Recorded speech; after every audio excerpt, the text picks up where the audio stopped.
예, 21대 국회의원을 뽑는 4.15 총선이 오늘 오전 6시 전국 14,330개 투표소에서 일제히 시작됐습니다. 예, 코로나19 등 그 어느 때보다 돌발 변수가 많은 상황에서 과연 국민들은 여야 어느 쪽에 손을 들어줄지 주목되고 있습니다. 네, 대선을 2년 앞두고 치러지는 이번 총선 어느 쪽이 이기든 정치권의 변화를 불러올 것으로 보이는데요. 김성환 시사평론가, 김형준 명지대 교수 모시고 총선 상황 짚어보겠습니다. 두 분 어서 오십시오. 안녕하십니까. 안녕하세요. 어서 오십시오. 예. 오늘 오전 6시부터 21대 국회의원을 뽑는 총선 투표가 시작이 됐습니다. 문재인 정부 임기 반환점을 돈 시점이다. 그래서 여러 가지 의미를 두고 정치권에서 이 오늘 투표 결과를 주목하고 있습니다. 먼저 김 교수님, 저희들이 1년 전부터 1년 뒤에 4.15 총선이 있다 하면서 많은 이야기를 나누지 않았습니까? 숨가쁘게 달려왔는데 이번 총선 정치적으로 의미가 굉장히 크죠. 크죠. 왜냐하면 집권 3년이 끝나는 시점에서의 총선은 회고적 투표가 중간평가의 성격이 분명히 있습니다. 네. 그런데 이번에는 코로나 사태 때문에 선거의 흐름이 크게 바뀌었어요. 보통 이제 총선 때 되면 우리가 총선이나 지방선거에는 정부가 잘했느니 못했느니를 보고 투표한다고 해서 회고적 투표라는 표현을 쓰고요. 그리고 대통령 선거는 이제 미래를 보고 투표를 한다 해서 우리가 보통 전망적 투표란 말을 썼는데 이 코로나라는 사태가 지금까지의 통상적인 그런 흐름을 특히 총선에서의 회고적 투표의 그 방향을 마치 대선처럼 미래를 향해서 이거를 극복해야 된다라고 하는 전망적 투표로 전환됐다는 것에 대해서 큰 나름대로의 그런 그 이해가 가능하고요. 또 하나는 그동안 이제 통상 우리가 선거 때 되면은 총선 같은 경우는 이제 인물에 대한 비중이 투표에서의 중요한 선택 기준이었었는데요. 이번에는 거꾸로 정당이 굉장히 중요한 기준으로 바뀌었다라는 것들. 이러다 보니까 자연스럽게 안정론하고 견제론하고 이렇게 그 프레임이 부닥쳤을 때 안정론이 견제론보다도 지속적으로 높게 나왔다라는 거. 이것은 과거 총선에서는 보기 힘든 상황이었기 때문에 이런 것들이 아마도 이번 총선에서 총체적으로 반영이 되지 않을까라는 생각을 좀 합니다. 예. 김평론가님 어떻게 의미를 부여하시겠습니까? 방금 전에 말씀하셨던 내용에 대체적으로 동의를 하고요. 근데 저는 이제 이번 총선 투표가 굉장히 중요하다고 보는 것은 이 지금 문재인 정부가 그냥 일반적인 상황에서 이 집권을 한 정부가 아니잖아요. 그냥 박근혜 전 대통령 탄핵이라고 하는 초유의 사태, 그리고 그 전에 촛불 집회라고 하는 국민적 열망이나 요구가 분출된 상황에서 집권을 했고, 그리고 난 다음에 정치는 굉장히 혼란스러운 상황에 빠졌다는 것이죠. 그러니까 그런 면에서 문재인 정부에 힘을 실어주고 안 실어주고의 문제가 아니라 국민적 열망을 어떻게 받아놓을 것이냐, 이 부분에 있어서 정치적 과제가 굉장히 무거웠다는 겁니다. 그러니까 저는 만약에 이번에 선거에서 문재인 정부에 다시 한번 힘을 실어주겠다, 이런 쪽으로 국민들이 기울어진다면 그런 요구들이 여전히 살아있다고 하는 점으로 우리가 해석을 해야 할 필요가 있다고 생각을 하고요. 그러니까 촛불 집회라고 하는 게 단순히 박근혜 정부를 심판하거나 탄핵하겠다 이런 목적이라기보다는 국민들이 그동안에 가졌던 사회의 어떤 구조적인 모순에 대한 좀 개선을 요구하는 그런 목소리라고 이해를 할 필요가 있거든요. 뭐 그런 점에서 그 중에 하나도 사실은 검찰개혁 문제하고 연동이 돼 있다고 생각하는데요. 그러니까 그 외에도 아주 다양하게 사회적인 뭐 노동 분야라든가 경제, 그리고 또 사회적 약자에 관한 문제, 또 양극화의 문제라든가 이런 것들을 어떻게 현 정부가 해결할 것인지, 이런 것에 있어서 이번 총선에서 만약에 집권 여당이 패배할 경우에 그런 부분이 일정하게 후퇴를 하거나 아니면 좌초될 가능성이 있는데 다시 한번 국민들이 힘을 실어준다고 하는 의미가 또 있지 않을까 싶습니다. 그래서 뭐 현 정부에 힘을 실어주고 안 실어주고의 문제를 떠나서 앞으로 국민적 요구를 어떻게 실현시켜 나갈 것이냐, 이런 문제에 있어서 대단히 중요한 총선이 될 수밖에 없기 때문에 이번 선거 결과를 좀 주목해 볼 필요가 있다고 생각합니다. 예, 두 분 모두 좀 선거의 의미를 남다르게 짚어주셨는데요. 그런데 실제로 보면 그 부분 속에서는 분리해서 생각해야 될 부분들이 있어요. 2017년도 대통령 선거가 지금 말씀하신 대로 촛불혁명을 통해서 탄생한 정부라고 얘기를 하지만 그럼 지난 3년간 이 정부가 그러한 정신에 입각해서 국정을 운영했느냐라는 거죠. 그런 거 전혀 하지 않았는데 뭐 코로나 사태라고 하는 이 부분 때문에 촛불혁명의 정신을 이어가서 이 정부에게 힘을 실어줘야 된다. 저는 거기에 동의하기 어렵습니다. 다시 얘기해서 이번에 승리한다 하더라도 이것이 진정 지난 3년 동안 이 정부가 잘해서 승리한 것인지, 아니면 코로나 사태에 의해서 많은 국민들이 불안감을 느끼기 때문에 앞으로 더욱더 잘하라고 하는 것인지에 대해서는 분명히 구별이 돼야 되지.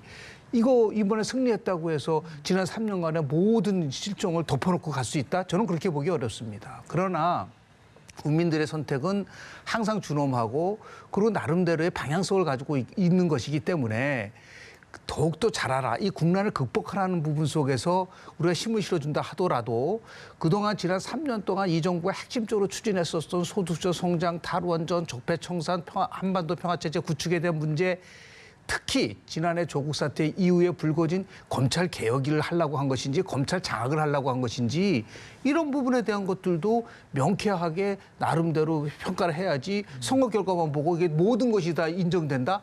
그렇게 보기에는 너무 지나친 해석일 수도 있다. 물론 선거 결과를 봐야 되겠지만 분명한 것은 그 두 부분에 대해서는 분리해서 나름대로 평가해야 된다고 저는 봅니다. 예, 뭐 말씀하신 거에 대해서 저는 뭐 동의하기 어려운데요. 그러니까 문재인 정부가 다 잘했다고 말씀드리는 것은 아니지만 또 그리고 또 국민의 촛불 정신에 대해서 다 받아 안아서 그걸 위해서 다 노력했다고 말씀드리는 것은 아닙니다.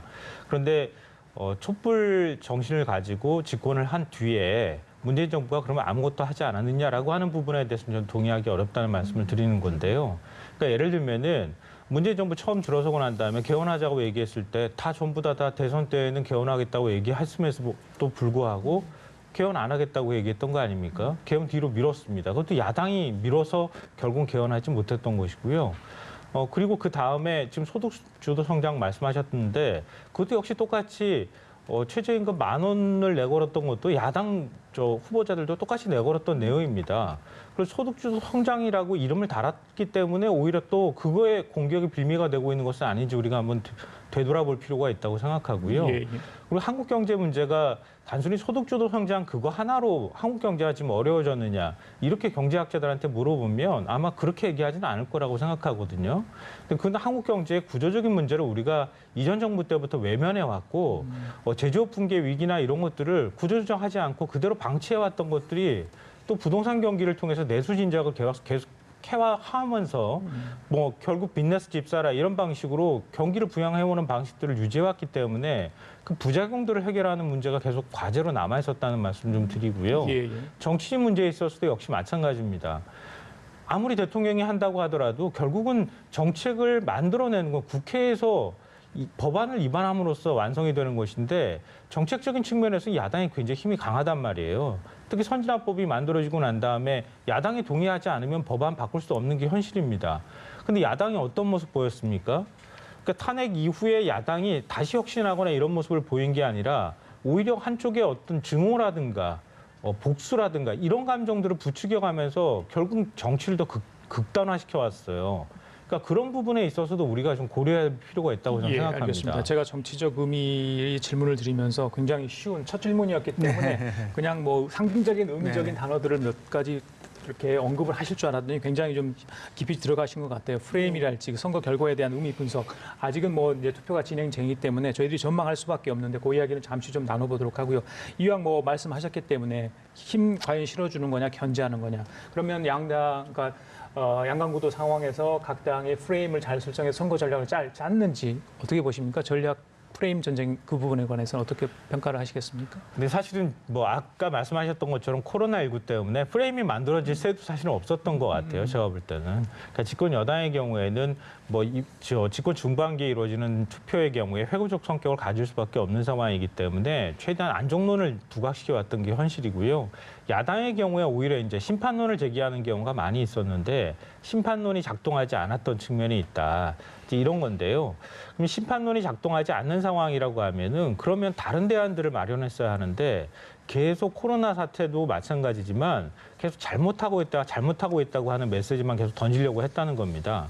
그러니까 차라리 이럴 때에는 물론 그 이전에 야당이 과연 수권 능력을 보여줬느냐 이 부분에 대해서 저는 회의적인 입장을 갖고 있지만 참 그렇다 하더라도 코로나19 사태 등 아니면은 또 긴급 재난지원금 지급 문제라든가 이런 것에 있어서 야당이 좀 발상의 전환을 통해서 오히려 수권 능력을 보여주려고 한다거나 차라리 오히려 역으로 앞으로 야당한테 권력을 맡겨주신다면 이렇게 바꿔나가겠습니다라고 하는 대안적 성격을 좀 더 강화한다거나 이렇게 했었어야 되는데 그냥 뭐 야당의 캠페인은 전부 다 아니올시다 이런 방식으로만 해왔기 때문에 심판론이 작동하지 않는 상황에서는 야당의 메시지가 오히려 더 안 들리는 그런 효과로 나타나지 않았나 생각합니다. 예, 코로나19 상황 때문에 야권에서 이야기하는 프레임, 주장했던 정권 심판이 제대로 작동 안 했을 그 기제가 만들어졌다 이런 뭐 분석이신 것 같은데요. 코로나 사태는 이제 선거 면에서 두 가지 면에서 과거 선거와는 좀 달랐어요. 첫 번째는 뭐냐면 유권자들이 정당이나 후보자의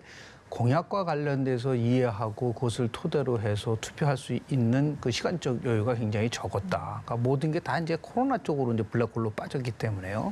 그러니까 정책 선거가 실종될 수밖에 없다. 공약이라는 게 이제 빛을 발휘할 수가 없기 때문에 야당으로서는 그것에 맞춰서 야당이 주도하는 어젠다를 만들어내지 못했다는 게 가장 큰 실책이라고 볼 수가 있는 거고요. 두 번째는 잘 아시다시피 이게 비대면 선거로서 이 유권자와의 접촉이 극도로 제한적으로 됐다는 거죠. 그런 의미에서 봤을 때 유권자들에게 표를 달라고 할 때는 왜 내가 이 정당한테 표를 던지면 나한테 어떠한 이득이 될 수 있느냐라고 하는 부분 속에서 프레임도 만들고 공약도 만들어야 되는데 저는 이제 미래통합당이 그런 면에서 보면 조금 미숙했다고 생각하는 부분들이 있습니다. 정권을 심판을 한다고 그랬는데 왜 심판해야 되죠? 그러니까 무능한 정부를 심판한다라는 것보다도 정권이 심판이 돼야 경제가 살립니다라는 경제 살리기 쪽으로 포커싱이 맞춰졌어야 된다는 겁니다. 그러니까 정책 기조가 바뀌지 않으면 절대로 경제는 살 수 없고 경제를 살리기 위해서라도 결국은 야당이 힘을 가져야 됩니다.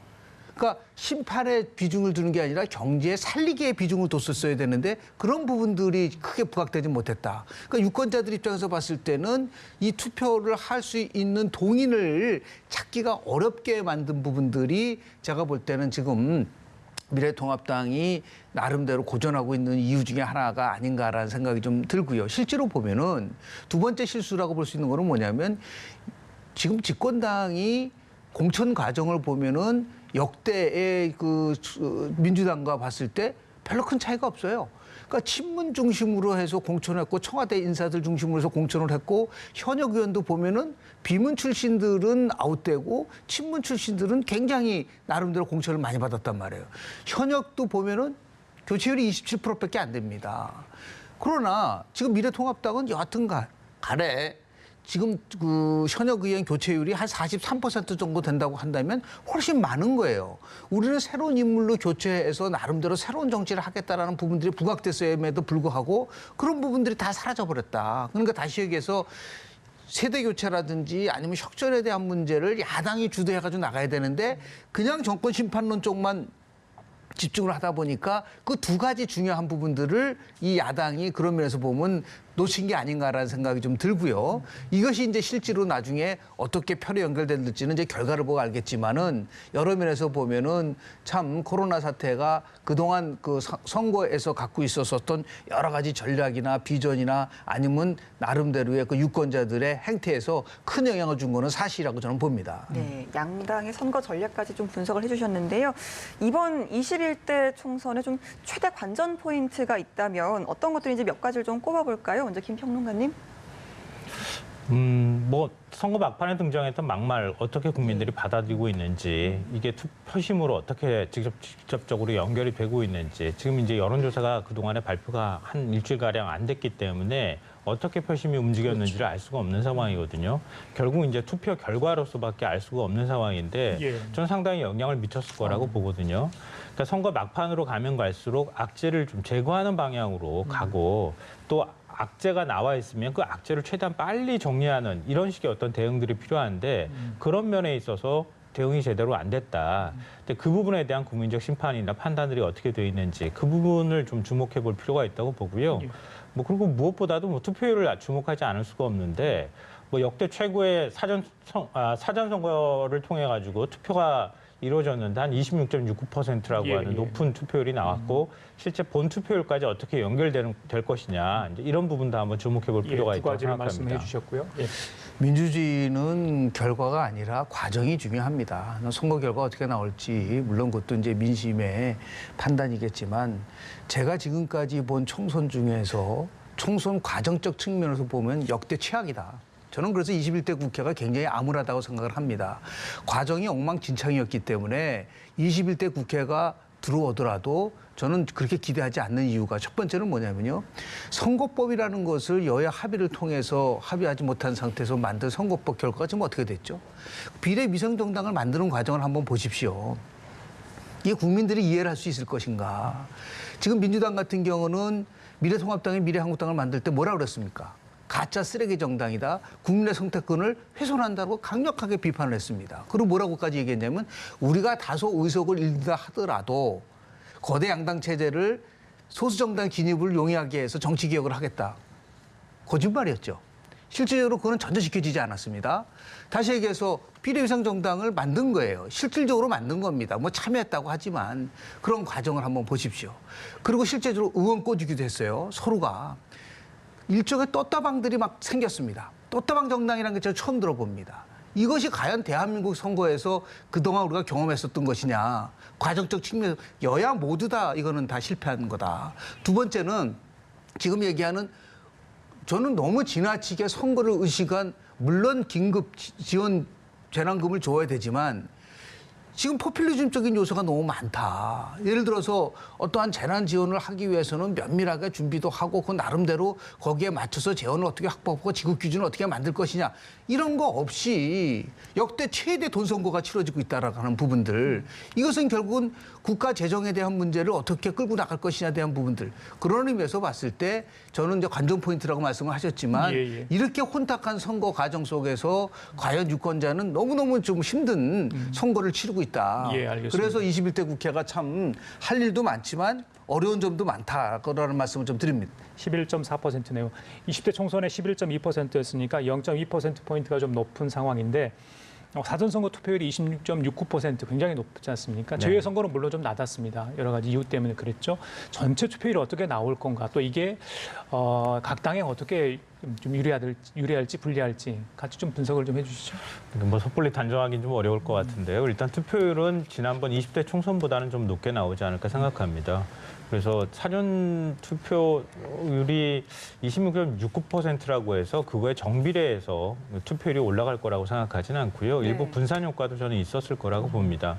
그러니까 그동안에 이제 한 몇 차례 선거에서 개표 방송을 할 때도 이 사전선거 투표율이 올라가는 모습을 보면서 그 비례해서 한 70% 이상 나올 것이다, 뭐 80%가 나올 것이다 이렇게 얘기를 했다가 결국은 본투표 당일날 뒷시간으로 가면 갈수록 투표 마감 시간이 가까워질수록 그래프가 급격하게 둔화되는 모습을 보면서 이번에는 그렇게 예측하면 안 되겠다 이런 생각을 했거든요. 그래서 지금 오늘 오전 상황 투표율 추이를 보면 이전에 그 20대 총선이나 지방선거나 이렇게 나왔을 때 본투표율 추이하고 크게 다르지는 않은 것 같아요. 예. 그럼 그런 패턴이 그대로 유지된다고 하는 가정을 해보면 예. 사전선거 투표율이 27%였기 때문에 그리고 또 지금 한 오전 12시까지 투표율이 한 15%라고 가정을 하면요. 그러면 한 62에서 63 사이 정도 어디에 투표율이 나오지 않을까 이렇게 생각이 됩니다. 그리고 이제 그 투표율이 나오는 것에 따른 유불리는 과거에는 사실은 이 투표율이 높아지는 데 따라서 워낙 노년층은 원래 투표율이 높았기 때문에 젊은 층이 투표장으로 데리고 나갈 경우에는 아무래도 진보 계열의 정당이 좀 유리할 것이다 이렇게 그렇죠. 얘기가 됐는데 지금은 또 그렇게 단정하기 좀 어려운 측면이 있지 않을까 생각이 되고요. 예. 다만 지난번에 지방선거 때는 20대를 제외하고 30, 40대가 70%대 투표율을 기록했거든요. 근데 그런 부분에 있어서 좀 상대적으로 민주당에 조금 좀 유리한 측면이 있지 않을까 생각을 하는데요. 예. 다만 노년층 60대 이상 노년층의 인구가 한 218만 명 정도 늘어난 것 그리고 본격적으로 베이비붐 세대들이 60대 진입하기 시작하고 386 세대들이 50대에서 50대 후반까지 지금 가 있거든요. 근데 그런 유권자의 어떤 질적인 측면에서 변화가 있다고 하는 점까지도 우리가 함께 고려를 해봐야 되지 않을까 생각합니다. 예. 김평론가께서 그냥 20대 총선과 비교해서 63%를 예측을 해주셨어요. 네. 실제로 보면은 2016년도 당시 10시에 이제 11.2%라고 얘기를 했잖아요. 11시가 16.1이고 12시가 21.0입니다. 제가 여기 10시부터 12시까지를 굉장히 투표율 분석할 때 중요하게 보는 이유는 여기서 급격하게 높아지면은 어떻게 우리가 해석이 가능하냐면 예. 나이 드신 분들의 투표율이 높다고 가정을 할 수가 있어요. 그러니까 2012년도 대통령 선거 당시에 문재인 후보와 이제 박근혜 후보가 격돌을 했는데요. 그때 10시, 11시, 12시에 투표율이 97년 정권이 교체됐을 때의 투표율보다 높았습니다. 그래서 그때 제가 뭐라고 평가를 했었냐면 나이 드신 분들, 50대 이상의 나이 드신 분들이 투표장으로 많이 갔을 가능성이 높고 실제로 나중에 보니까 50대 투표율이 82%고 50대에서 박근혜 후보가 67% 득표를 해서 겨우 108만 표 이긴 겁니다. 그런 면에서 봤을 때 지금 10시, 12시까지의 그런 투표를 가서 본다고 한다면 이 추세가 유지된다고 한다면 사전투표까지 더해진다고 한다면 투표율은 높아질 거라고 보는데요. 좀 더 이제 그 경험적 그 자료를 가지고 말씀을 좀 드리면요. 2000년 당시에 2016년도 총선에서 투표율이 30대가 가장 낮았습니다. 50%밖에 안 됐어요.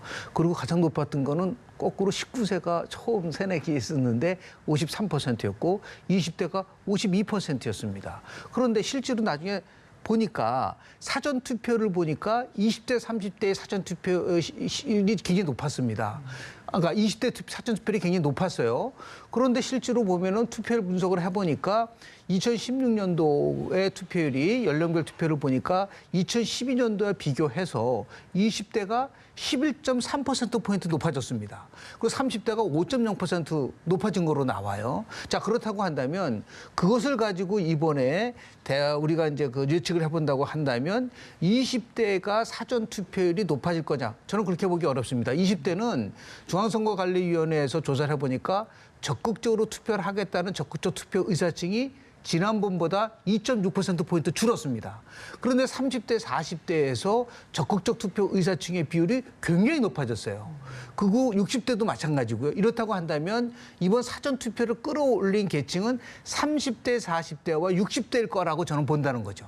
그런 식으로 따지면 결국 사전투표율이 높아졌다고 해서 어느 한쪽이 굉장히 높아질 거다, 유리할 것이다라고 예측하기는 좀 힘들 것 같고 오히려 20대의 사전투표율이 높아지면은 그거는 이 여당한테는 불리하고 야당한테 오히려 유리해질 수 있었는데 그런 면에서 봤을 때 저도 한 60% 정도에서 그런 투표율이 나오지 않을까라는 생각을 좀 합니다. 예, 비슷하게 좀 말씀해 주셨는데요. 이 젊은 세대 투표율에 대해서 좀 말씀을 하신 김에 또 여쭤보면 네네. 이번 선거 같은 경우는 이제 만 18세 이상 청소년 유권자들이 첫 투표를 하게 네. 되잖아요. 한 54만여 명이라고 합니다. 이들의 표심이 과연 좀 여야의 성패, 특히 격전지 같은 경우는 어느 정도 영향을 주지 않을까. 253개 지역구로 분산돼 있기 때문에 54만 표가 뭐 한쪽으로 뭐 예를 들어서 대통령 선거라든지 광역단체장 선거할 때는 영향을 미칠 수가 있어요. 다만 이제 비례대표 선거는 이제 전국을 상대로 하기 때문에 영향을 미칠 수는 있을지는 모르겠지만 또 아까 조금 전에 말씀드린 것처럼 투표율이 상대적으로 새내기 유권자들의 투표율이 높습니다. 예. 참 바람직한 현상이라 좀 보는데요. 그럼에도 불구하고 여하튼 이 젊은 세대들이 투표에 참여해서 자신의 표를 정확하게 나름대로 의사표시를 한다고 한다면 최근에 뭐 조사 결과로도 나오지만 2016년도에 당시에 서울에서요 3,000표 이내로 승부가 결정된 곳이 9곳입니다. 예. 그러니까 뭐 지금 얘기하는 뭐 젊은 세대들의 표가 뭐 전혀 무시될 수는 없는 나름대로 초접전지에서는 영향을 미칠 수 있는 가능성은 저는 있다고 저는 봅니다. 예, 두 분이 워낙 선거 전문가이기 때문에 진짜 과거 통과까지 다 거론해 주시면서 예측을 해주셨습니다. 또 예측할 게 있어요. 두 분 좀 도와주세요. 뚜껑을 열어봐야 한다는 아까 우리 취재기자 얘기도 있었습니다만 그렇다면 과연 의석수 어떻게 될 건가? 과반, 그다음에 그 이상. 글쎄요. 비례정당까지 포함을 해주실래요? 아니면 뭐 지역구만 말씀해 주실 겁니까?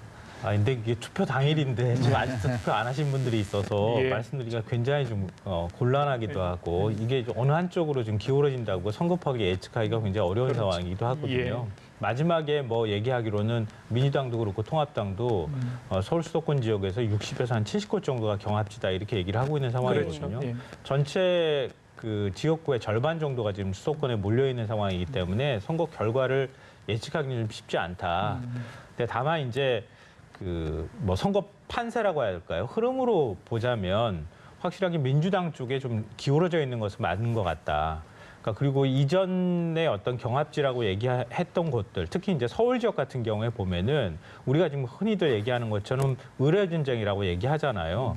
을자부터는 여러 가지 지역구, 뭐 동작을, 뭐 광진을, 그리고 뭐 관악을부터 시작해가지고 굉장히 많은 지역들이 있는데요. 근데 그런 지역들 숫자를 좀 세서 보면 경합지라고 지금 얘기하는 곳들의 숫자를 세 보면은 지난번 20대 총선 때 민주당이 49개 지역구 중에서 35곳을 지금 승리를 했었거든요. 근데 그때보다 더 성적이 잘 나올 가능성이 있다고 개인적으로 보입니다. 근데 그런 어떤 전반적인 추이를 볼 때는 민주당이 이번 선거에서 일당이 될 가능성이 현재로서는 좀 높아 보이지 않을까 생각합니다. 실제로 수도권 싸움을 하면서 나온 이제 예측을 이렇게 합니다. 지난 2016년도에 122석 중에서 민주당이 수도권에서 82석을 가져갔고요. 그리고 당시에 새누리당이 35석을 가져갔는데 지금 민주당에는 90석까지도 가능하지 않겠느냐라고 얘기를 합니다. 그러면 지난번보다 한 8석 정도 더 많아지는 건데요. 반면에 이제 미래통합당은 이제 35석이지만 최소한도 한 45석까지 가져가지 않겠느냐. 다 같이 이제 10석 정도 싸움 가지고 이제 그 서로 경쟁을 하고 있다고 좀 보는데요.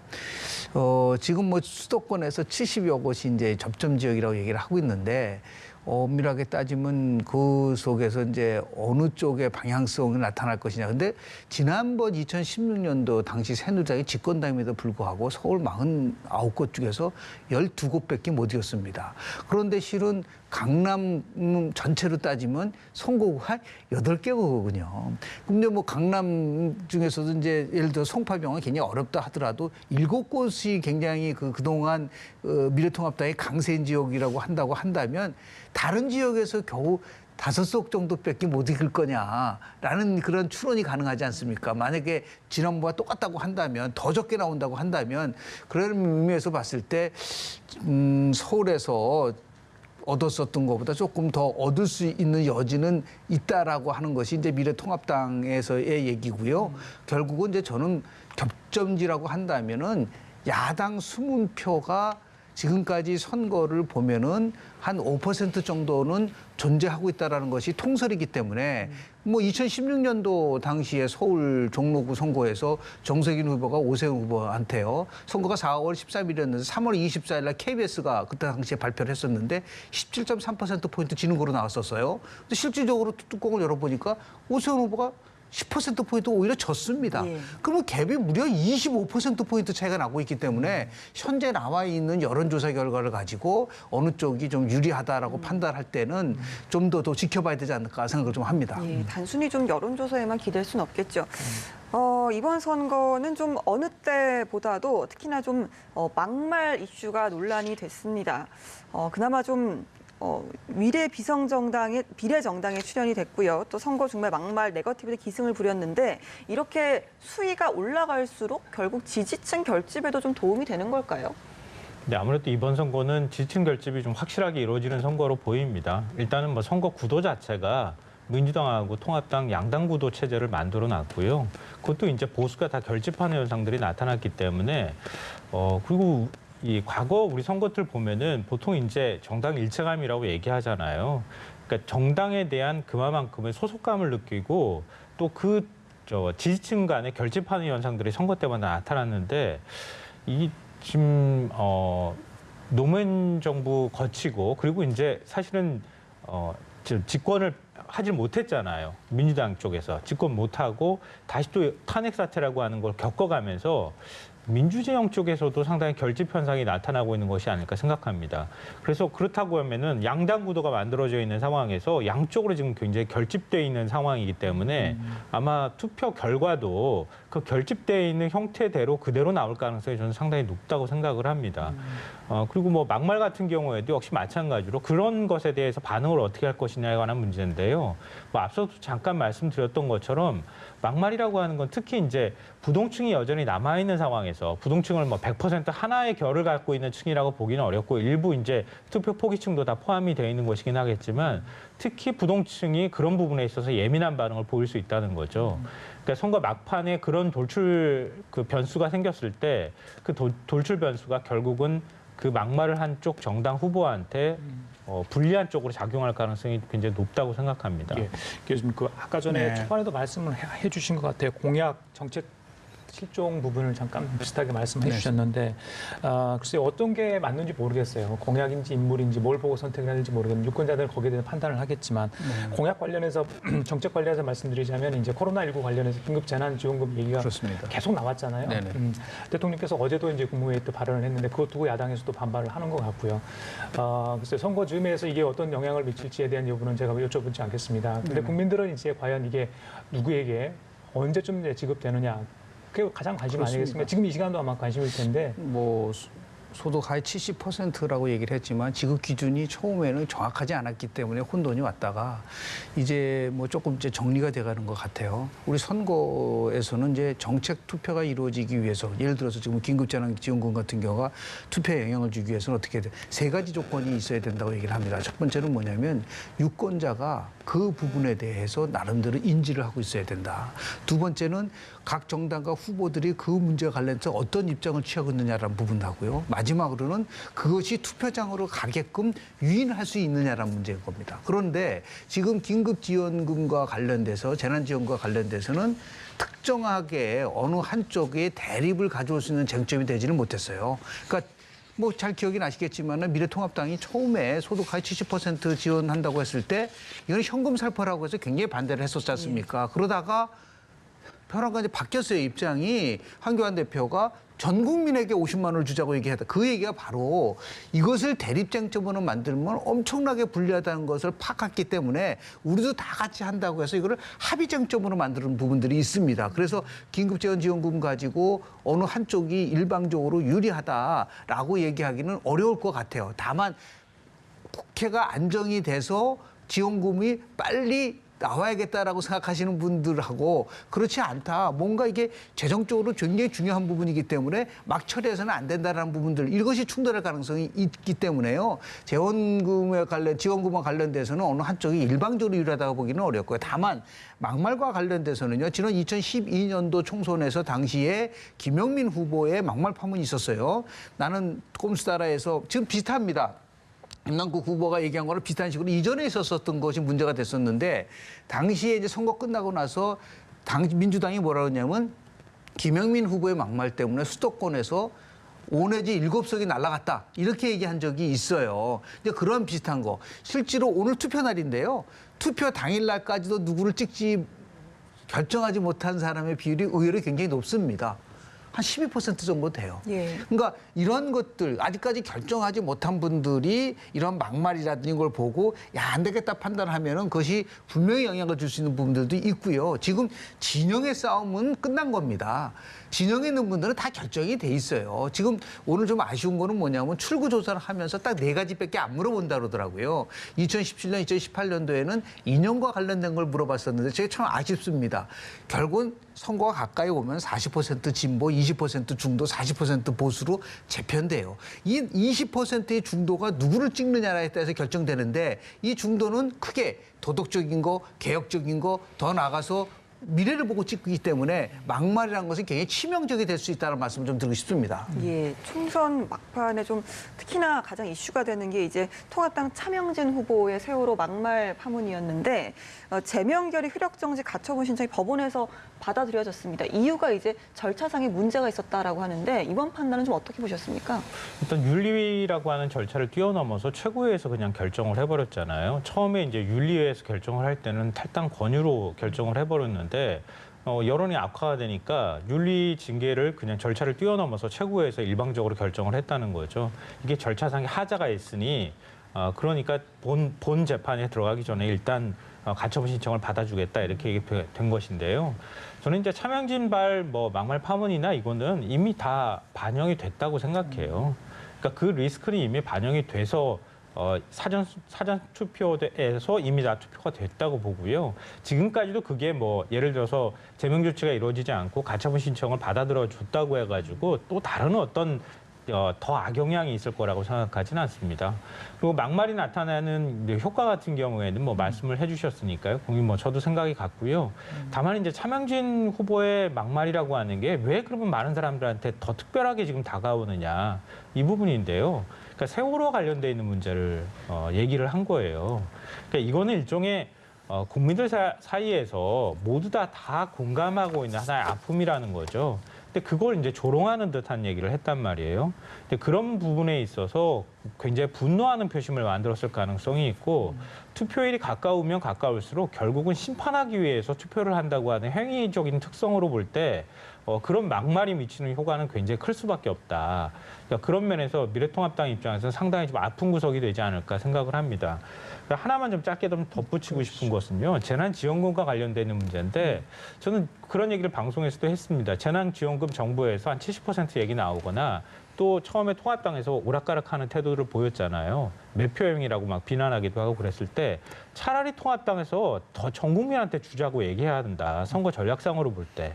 그렇게 먼저 나가야 통합당이 오히려 재난지원금 문제를 먼저 끌고 갈 수 있다.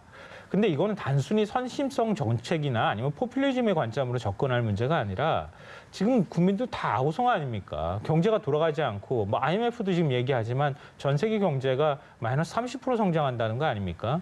그러니까 이런 상황에서 이렇게 다급한 상황에서 어떤 방식으로든 진짜 미중의 대책이 필요한 상황이라고 하면은 재난지원금을 기존의 이념이나 이런 것들에 얽매이지 말고 지금 힘든 국민은 이념이 필요 없거든요. 그러니까 먼저 국민들을 돕고 경제를 다시 살리겠다고 하는 정책적인 접근을 했어야 하는데 그렇지 않았다. 그리고 마지막에 대통령이 지금 이제 추경이 통과되지 않더라도 신청을 받겠다고 하는 부분까지 그것도 네. 마치 선거 개입처럼 얘기하는 것은 오히려 더 그 선거 프레임 자체도 만들어지지 않는 것에 대해서 그냥 반대하는 목소리에 불과하다고 생각합니다. 예, 그 차명진 후보 얘기를 했기 때문에 우리 김평론가 보시기에 선거운동 기간 나왔던 여러 가지 실수나 막말 중에, 그러니까 통합당 쪽에 가장 뼈아픈 게 뭐였고 차명진 후보 건으로 보시는지, 또 민주당 쪽에서도 좀 실수나 막말이 좀 있었는데 민주당 쪽에서 조금 아프게 받아들일 만한 것이 있다면 한 가지만 말씀해 주시면. 180석 발언인 것 같아요. 제가 볼 때는. 유시민 이사장이요? 예, 그러니까 유시민 이사장이 뭐 당직을 갖고 있는 뭐 인사도 아니기 때문에 당의 공식적인 입장이라고 보기는 어렵지만 사실은 뭐 한국 언론 구도 자체가 상당히 보수적으로 기울어져 있는 게 사실이고 180석 발언을 굉장히 의도적으로 저는 뭐 부각시킨 측면이 있다고 생각하거든요. 그러니까 180석이라고 하는 게 보수층의 결집 문제라든가 그리고 투표장으로 투표를 하지 않으려고 했던 분들까지 끌어내는 효과로 나타날 가능성도 있다고 봅니다. 근데 결국은 이제 오만한 것에 대한 심판이 이루어진다고 하는 측면으로 보면 굉장히 많은 사람들의 표심을 자극했을 가능성도 저는 있다고 보고요. 그리고 뭐 이해찬 대표 같은 경우에도 과반 얘기를 자꾸 꺼내기 시작했단 말이에요. 그것도 역시 심판론을 작동하게 만드는 하나의 요인이 촉발시키는 요인이 될 수도 있기 때문에 그런 부분들이 나중에 이제 선거 결과로 나타난 걸 봐야지 알겠지만 부정적인 효과로 나타났을 가능성이 좀 일부 있다고 생각합니다. 예, 교수님 어떻습니까? 글쎄요, 뭐 이제 지금 저는 어떻든 간에 막말이란 것 중에서도 특정한 지역, 특정한 계층, 특정한 세대를 향해서 얘기하는 거는 절대로 안 됩니다. 예. 뭐 그래서 지금 얘기하는 뭐 김대호 후보 같은 경우에 보면은 뭐 30, 40대 비하 발언도 있었고 그리고 나이 들면 다 장애인이다. 이런 막말은 그거는 엄청나게 큰 세대에게 상처를 주고 이게 뭐 잘 아시죠? 2004년도 정동영 당시에 열린우리당 당의장이 노인 평화 발언이 있었는데요. 그런 것 같아서 본다고 한다면 여당에서는 오히려 뭐 180석이니 뭐 가방 그거보다는 이해찬 대표가 부산 내려가서 한 말이 오히려 더 악재예요. 부산이 왜 이렇게 초라해졌느냐라는 부분들. 이거는 제가 볼 때는 부산 민심을 자극했을 가능성이 있고 또 하나는 이인영 원내대표가 나가서 특정한 후보가 당선되면은 전 국민에게 지원금을 다 재난지원금 주고 이것도 제가 볼 때는 굉장히 안 좋은, 왜냐하면 정당이 선거를 위해서 모든 거를 막 할 수 있구나라는 것을 주는 그런 면에서 봤을 때 굉장히 부적절한 발언이었다고 좀 보고요. 다 나가서 지금 뭐 미래통합당도 뭐 거기에 버금가는 뭐 여러 가지 막말들이 굉장히 많았지 않습니까?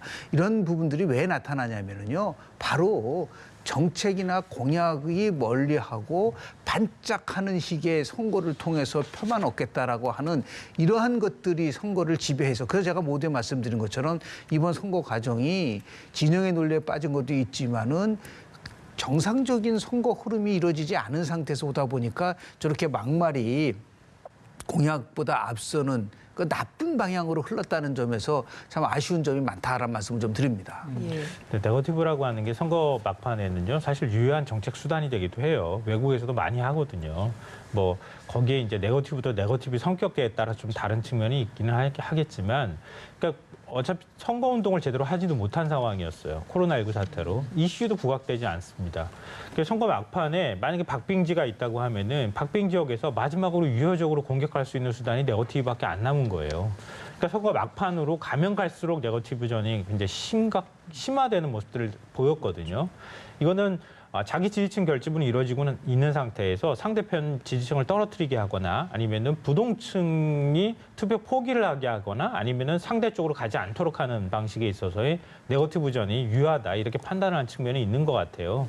그러니까 사실 고소고발전이 난무한다던가 아니면은 뭐 몸싸움이 일어났다는 부분에 대해서도 그걸 부각한다거나 또 막말을 더 부각하는 모습들이 나타난다거나 이런 모습들이 좀 나타나는 것 같고요. 그리고 뭐 선거 막판으로 갈수록 앞서 이제 전체 선거판 자체에 대해서 굉장히 부정적으로 많이 평가해 주셨지만 이슈가 부각되지 않는 선거가 되다 보니까 사람들의 말이 오히려 더 부각되는 현상들이 나타났거든요. 그런 면에서 사실은 입조심을 더 했었어야 하는데 뭐 쓰레기 발언이라든가 각종 이제 그 상대 진영을 공격하는 발언들이 더 오히려 부각된 측면이 좀 있다고 생각이 됩니다.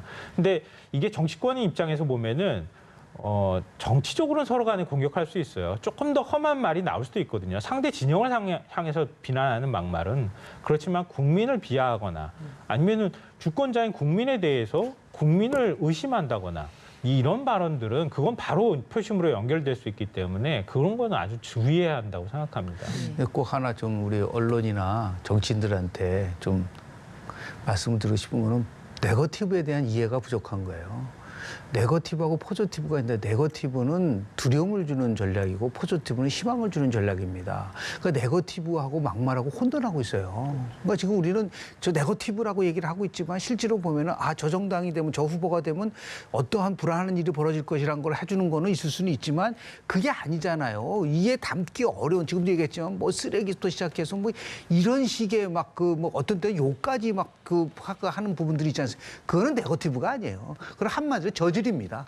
라고 평가할 수밖에 없다는 말씀 좀 드립니다. 네. 예, 많은 좀 막말로 점철된 총선 모습, 좀 다음 총선에는 좀 제발 개선이 좀 됐으면 좋겠다라는 생각도 드는 것 같습니다. 이번 총선 여야에서 좀 컨트롤 타워에 대한 평가를 좀 듣고 싶습니다. 여당은 이해찬 대표와 또 이낙연 위원장이 선대위를 이끌었고 야당 같은 경우는 김종인 위원장 그리고 또 박형준 위원장이 선거를 이끌었습니다. 양측 선대위에 대한 평가를 좀 들어볼까요?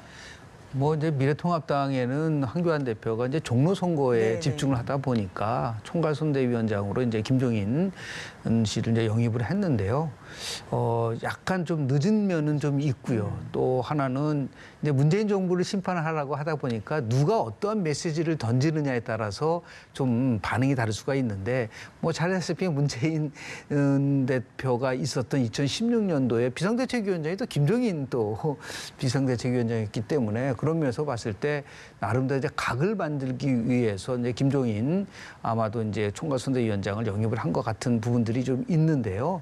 좀 이제 만시지탄의 부분들도 좀 있다라는 말씀을 좀 드리고요. 그리고 뭐 엄밀하게 따지면은 우리나라 선거에서 제가 이렇게 쭉 복기를 해보면 유력 대권 후보가 총선 전에 같은 지역구에서 붙은 적이 저는 거의 없다고 봅니다. 이 종로 선거가 저는 처음이라고 봐요. 예. 그러다 보니까 하나 이제 흥미로운 거는 뭐 이낙연 지금 뭐 종로에 나왔지만 총괄선대본부장 공동선대위원장이니까 뭐 종로 말고도 뭐 다른 곳에서 가서 유세를 하게 되고 이런 부분들이 나오고 있기 때문에요. 대한민국만이 갖고 있는 독특한 현상이라고 보는데 아까 우리 앵커분들께서 모두에 말씀을 드렸지만 대통령 선거가 이제 2년이 안 남았습니다. 2022년 3월 9일이 대통령 선거니까 대선과에 있어서의 전투전 같은 성격이 들다 보니까 아마도 거물급 인사분들이 총괄선대위원장을 포함해서 공동선대위원장을 맡을 수 있는 이런 구조가 돼서 알리고 그리고 이제 지지도 구하고 또 읍소하고 이러한 부분들이 있는데 하나 좀 아쉬운 거는 253개 지역구 중에서 특정한 지역에 있는 선거는 계속 집중해서 나오지만 다른 지역의 후보는 전혀 안 나오고 오로지 뭐 선대위원장들만 나오니까 이게 무슨 대통령 선거인지 아니면 국회의원 선거인지에 대한 이런 부분은 좀 앞으로 좀 시정이 좀 됐으면 좋겠다라는 말씀을 좀 드립니다. 예, 너무 격전지와 또 주요 인물들만 부각이 됐다고 하셨는데 김평론가님께서 어떻게 보셨는지요? 여론조사도 안 이루어진 지역도 꽤 많아요. 있습니다, 사실은. 그래서 지금 이제 판세를 못 읽는 지역들도 있거든요. 그만큼 이제 주목하는 지역과 그렇지 않은 소외된 지역의 차이가 좀 크다는 거에 대해서는 동의를 하고요. 저는 이제 선대위 양쪽, 이제 민주당하고 통합당 선대위의 구성 자체가 애초에 달랐다고 생각해요. 그러니까 지금 통합당 같은 경우에는 당대표자, 유력 대권주자이자 그리고 지금 종로에 출마한 후보가 결국 당의 선거를 이끌어가는 상황이 됐었고요. 민주당 같은 경우에는 이해찬 대표가 차기 정치도 이제 그만두겠다. 그리고 나는 뭐 대권의 뜻도 없고 국회의원도 안 하겠다고 하고 있는 상황이잖아요. 그러니까 그런 애초에 다른 조건에서 시작을 했기 때문에 이해찬 대표는 집권 여당의 대표로서 오히려 더 홀가분하게 선거를 치를 수 있는 그런 여건이 마련돼 있었다. 그러니까 자기 세력이나 자기 사람을 챙겨야 할 필요가 별로 없었던 선거였던 거죠.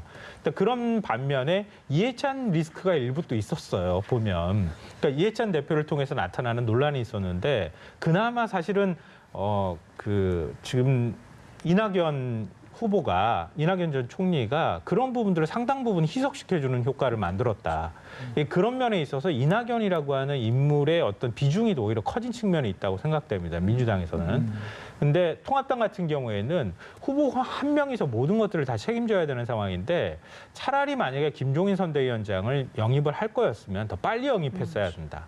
더 빨리 영입해서 김종인 선대위원장한테 일부 공천을 맡기는 한이 있더라도 맡겨줘야 되는 건데 공천을 이미 다 하면서 마지막에 잡음 일어나는 상황에서 김종인 선대위원장 이름이 거론되기 시작했단 말이에요. 예. 그러면서 김종인 선대위원장이 나 공천 그거 나는 개입 안 할 테니 그거 끝내고 난 다음에 말하라 그랬는데도 그것도 결국은 끝내 정리가 안 됐어요. 그리고 마지막에 정리가 안 되는 거 공천이 잘못됐다고 하는 당내 내부 반발이니까 황교안 대표가 사실 절차 다 뛰어넘으면서 막판 정리를 해줬단 말이에요.